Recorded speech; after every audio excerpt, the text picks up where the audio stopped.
welcome back to the channel, or if this is your first time here, welcome to the channel. That's right, we got another Indian on the channel today. This is a 2022 Indian Chief Bobber. This is a pre-owned that someone traded in to Speedway Harley-Davidson, and we're gonna talk a little bit about it. Let's go.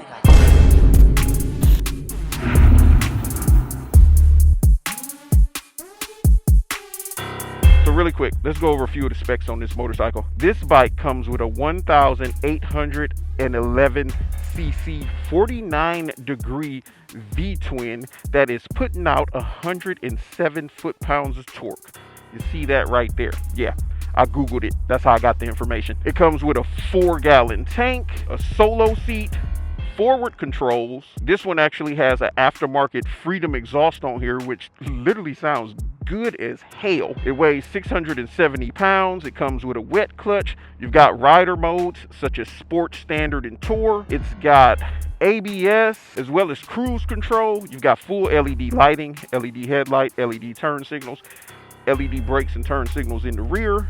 It's driven with a belt. You've got that adjustable suspension, and I'd say this bike is kind of the direct competition to something like the Street Bob, because it's that bobber style from Indian. The Street Bob is the bobber style from Harley-Davidson. We're not going to sit here and talk about it too long. We're going to mount up so we can get on the road. So as you can see here, you've got kind of your basic speedometer with some analog information down at the bottom. The way you turn this bike on is hit the power button, which is located right there. Real quick, let's cycle through some of the information you can get on the screen. It shows what gear I'm in, which is neutral. You got your DC currents, which is currently at 11.7. You've got, it shows it's 77 degrees. I'm not sure if that's the outside temperature or the temperature of the motorcycle. I'm assuming that's outside. You've got your average miles to the gallon, which it looks like it's getting about 42.2. I've got 89 miles left to this tank of gas, and we're currently at about half a tank. This bike only has 3,859 miles on it currently. And then you get your trip 1, trip 2. You also get a RPM gauge that's digital there, and back to DC current. We're going to throw it on the RPM gauge. Okay, there's another button over here behind there. You press that and hold down, and you can adjust your ride modes. We're currently in sport mode because that's what I was riding it in last. You also got standard and touring mode. We're going to go ahead and throw it in standard to start off, and we're going to crank her up. Not sure if y'all can hear that through the camera, but that exhaust sounds good.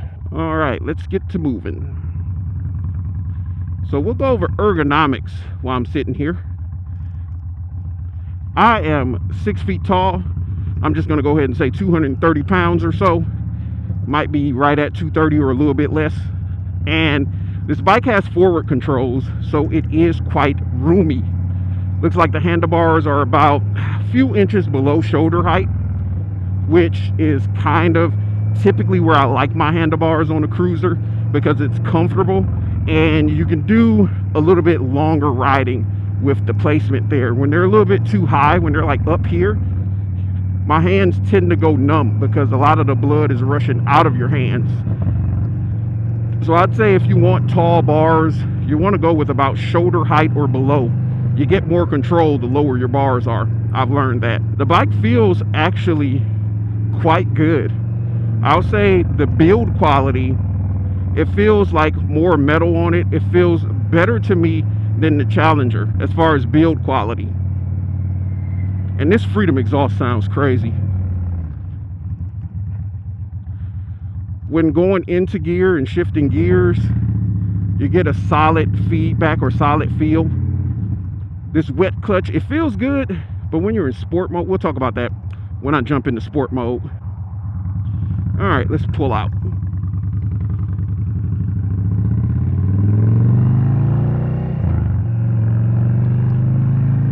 It looks like the signals automatically cancel as well.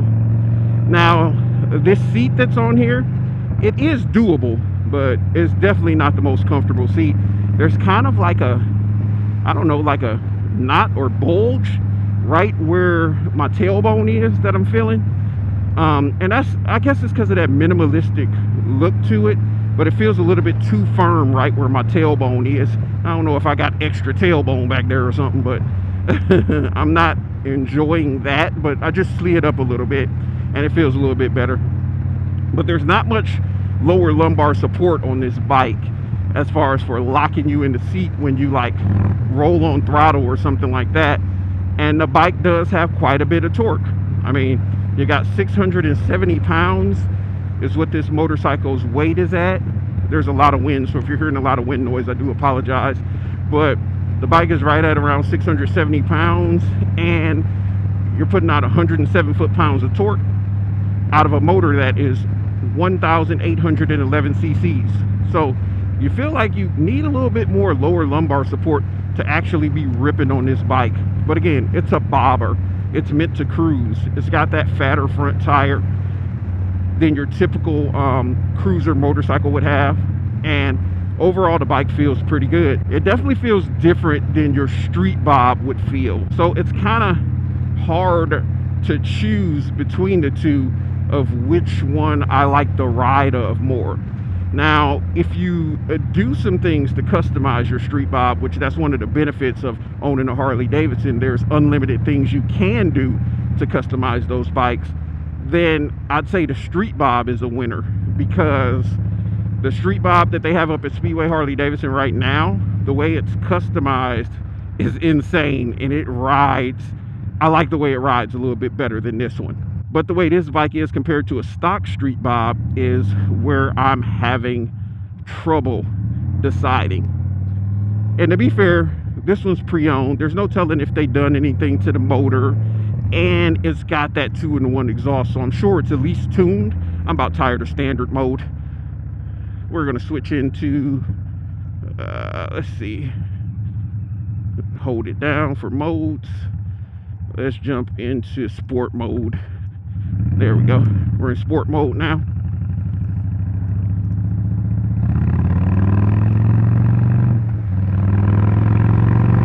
Oh yeah, I always love sport mode. I didn't even play with tour mode. I doubt if I do this time either. But as you can see, the bike handles really well. It feels good while I'm doing this swerving thing that I'm doing here. And this pre-owned bike is in really good condition too. So if someone is all about that Indian life and they're looking for like a chief bobber or chief in general, it's a great option right here I'm sitting on, because it's well taken care of. I'm pretty sure that Speedway wants to move this unit and get it out of there. So I'm sure if you reach out to them, they're definitely going to take care of you, especially if you say I sent you. Man, that exhaust sounds ridiculous. Freedom exhaust, I'm gonna have to do some more research on y'all, because that exhaust sounds like a beast.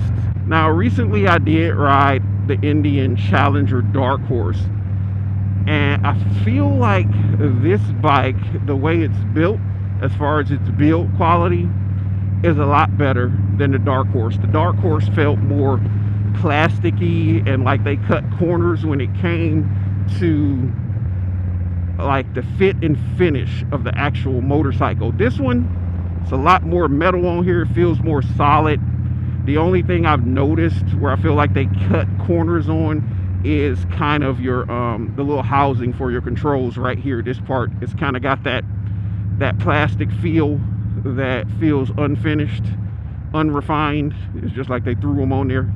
It's like an afterthought. I would have liked to see them, you know, put some finish on here. Maybe make it gloss black, piano black, match the buttons, something. I don't know. All right, let's pull on off of here.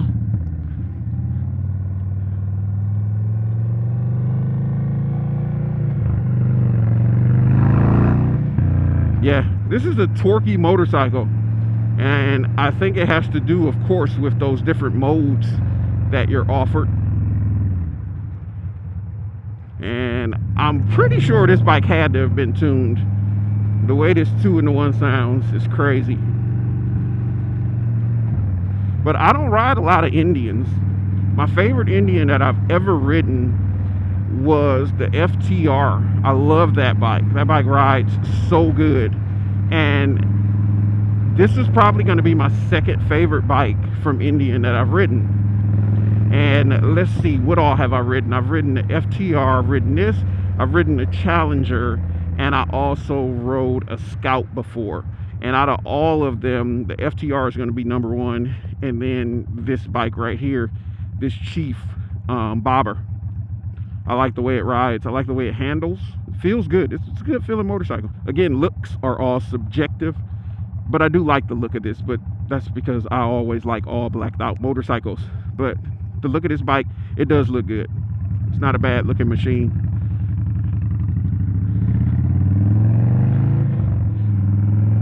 Let's hang back and do a quick pull. Just a little bit. There we go. And then you hit it. Yeah, it'll move. This bike definitely moves. I don't know. Let me know y'all thoughts. What do you think of the Chief Bobber, or have you ever ridden one? Now, if I was to own an Indian personally, it probably would be the FTR or maybe this. I feel like I could do some things to this to make myself fall in love with it. I'm not a big fan of like mini apes like this bike has, but I could deal with these bars. They feel solid, they feel secure. I'm not feeling any flex anywhere in them. But these are the type of handlebars you probably want if you have like a bobber style bike. Oh my God, that exhaust sounds crazy. I'm not enjoying this kind of firm bump that's like right in my tailbone right now. So the first thing I would do if I owned this type of motorcycle, or this motorcycle, is that seat would have to go. I'm not a fan of this seat at all. It might be good for some people, but I'm not a fan of it. If you like stuff poking you in your ass, you might love this seat. Are you an ass poker? Comment down below. I don't like shit poking in my ass, so I'm not a fan of the seat. But the suspension feels good. It's got good suspension. Looks like that's a heavy air breather. Good finish on the motorcycle as far as the paint. Everything about this bike feels solid. It's a solid motorcycle, so I can't knock this. I can't knock you, Indian, for this one. Did a great job on it. Not a fan of the tachometer. You know, it's not my favorite. I don't even know why it has that on there. There's no way this bike is hitting 200 miles per hour. Y'all are dreaming, Indian. You can take that 200 off of there. I'm assuming that's for if you switch it into something besides miles per hour. Ain't no way. Who all out there are on Indian Chiefs versus something like Street Bobs or Harley-Davidson's bobber style motorcycle? I want to see, like, are there more Chief riders or Harley riders? Pretty sure it's Harley riders. It might not show in this little survey I'm asking y'all, because most Harley people think they're too cool to respond to a YouTube video. But we'll see. Indian riders love to talk about they Indians. They'll be all down in the comments. The Indian's the best motorcycle I ever did ride. They be all down there about that life. But I ain't mad at this bike. I like it. So as far as would I own this motorcycle and put this in my garage if I had the option to, I would have to say, yeah, this one's a win. This is definitely a own it.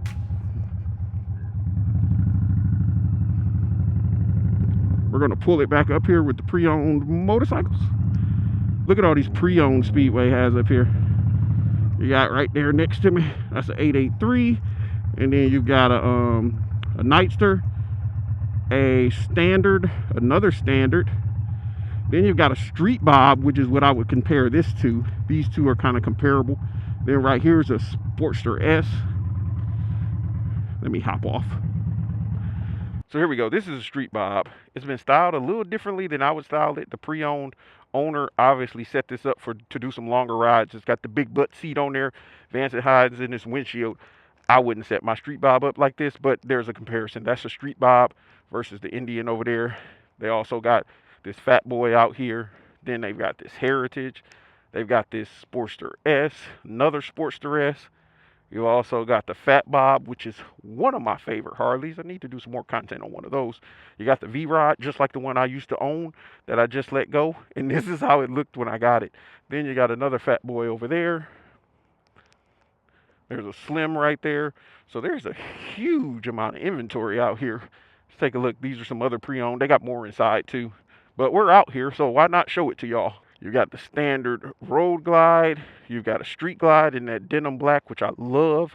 You got another street glide right here, another street glide. You got the road glide with the heavy breather, and that is like a denim red color that I'm in love with. Then the Indian that I previously reviewed is still sitting out here, the Challenger. And then you got another street glide as well as another street glide, lots of street glides. And then there's two Pan Ams over there. But you know, there's plenty of pre-owned inventory here, plenty of bikes to ride. This is actually the season to be purchasing a motorcycle because it's kind of considered off-riding season. So everybody's been buying up bikes and trading in bikes and all that. So this is kind of like the best time to actually buy. But make sure you're subscribed to the channel, like this video, comment down below. What are your thoughts on this Indian Chief bobber? And I'll see you in the next one.